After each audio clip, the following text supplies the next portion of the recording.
My name is Amy Swearer, and I am the Senior Legal Policy Analyst at the Heritage Foundation's Ed Meese Center for Legal and Judicial Studies. Just as doctors can only recommend an effective treatment plan if they first form a correct diagnosis based on accurate assessment of the symptoms, policy analysts and policy makers must have an accurate understanding of the societal problems they are seeking to combat. Unfortunately, too many policymakers appear completely uninformed about basic factual realities related to guns and gun violence. Don't misunderstand me, we all want safer communities, but the characteristics distinguishing so-called assault weapons from non-assault weapons are not factors like caliber, lethality, or rate of fire.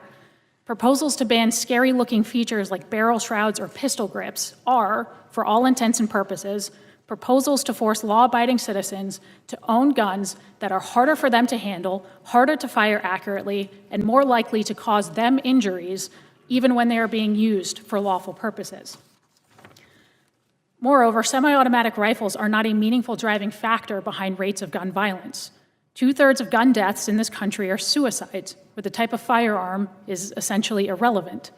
With respect to gun crimes, over 90% are committed with handguns. Rifles of any kind are definitively used in only 3 to 4% of gun homicides every year, and an American citizen is 4 times as likely to be stabbed to death than they are to be shot to death with a rifle of any kind. Despite frequent claims that semi-automatic rifles are the weapon of choice for mass public shooters, in the last decade, over half of these shootings have been carried out with handguns alone. On the other hand, semi-automatic rifles like the AR-15 are so well suited for defensive action against threats in a civilian context that the Department of Homeland Security quite literally designates them as personal defense weapons for law enforcement officers. It is little wonder, then, that millions of law-abiding citizens in this country also choose these types of semi-automatic rifles as their own personal defense weapons. Far from needing to be protected from these rifles, law-abiding Americans benefit when they are allowed to defend themselves with them, particularly in situations where they are outnumbered. Just last week, a homeowner in Rockdale County, Georgia, relied on his scary-looking semi-automatic assault weapon to defend himself against 3 masked teens armed with at least 1 handgun who tried to rob him and other residents in their own front yard. Ironically, the rifle deemed an assault weapon by many in this room was used defensively to protect innocent people against assault, while the perpetrators used a non-assault weapon offensively to commit actual assault. Importantly, some of the most famous examples of the defensive use of assault weapons by civilians come from scenarios where the government has been either unable or unwilling to defend entire communities from large-scale civil unrest. During the 1992 LA riots, for example, law enforcement was nowhere to be found as hundreds of looters ransacked Koreatown.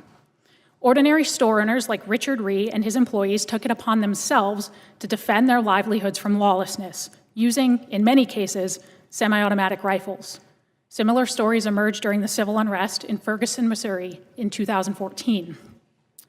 There are some here today who still genuinely don't understand why or how anyone would need such scary-looking rifles for purposes other than mass murder. And so I have permission from my mother to explain it to you by partially embarrassing her. My mother did not grow up with firearms, and they will never be her favorite thing in the world. In fact, she'd never handled a firearm until I took her to the range for the first time several years ago. Now, I love my mother, but like every other novice with a handgun, she was quite bad. I mean, she struggled to hit a stationary target from 6 yards out under ideal conditions. And then she picked up an AR-15. And I watched my mother put a fist-sized grouping of lead in the center mass of a target from 20 yards out. That is why law-abiding citizens buy millions of these firearms. When accuracy and stopping power matter, they are simply better. Americans use firearms to defend themselves between 500,000 and 2 million times every year. God forbid that my mother is ever faced with a scenario where she has to stop a threat to her life. But if she is, I hope politicians protected by professional armed security didn't strip her of the right to use the firearm she can handle most competently. Frankly, I hope she has in her hands the scariest-looking assault weapon she can find, so that we can both be confident in her ability to end the threat. Thank you. Thank you, Mr. Chairman. Ms. Swearer, did I pronounce that right?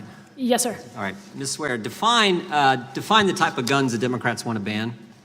It appears to me common semi-automatic firearms that just happen to have certain features like pistol grips and barrel shrouds, even though they are functionally the equivalent of other commonly owned semi-automatic firearms. Semi-automatic weapons with a magazine capacity of 10 rounds or more with scary features. Is that right? Yes, sir, that is my understanding. How many types of guns does that entail? Is that a lot? A lot, yes, sir. All kinds of them. Yes, sir. I think when your opening remarks, you talked about the scary features, but they're just features. They don't, other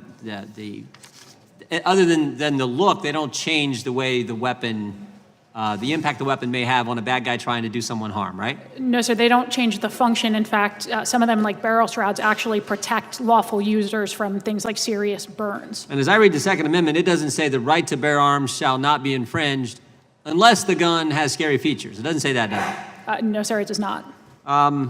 You think bad guys are going to follow this law? Sir, they already fail to follow many of our laws. Yeah, only good guys, only law-abiding people like yourself, others are going to follow this law, right? Yes. Do you think law-abiding people will be less safe to protect themselves, their family, their property, if this law that the Democrats are proposing actually happens, or this bill that the Democrats are proposing actually becomes law? I think worse than that, sir, you will see millions of otherwise law-abiding citizens become felons overnight for nothing more than having scary-looking features on firearms. Yeah, do you think if a criminal suspects that a person they are thinking about targeting for a crime, if they suspect that individual may have a firearm, do you think there's less chance they target them for a crime?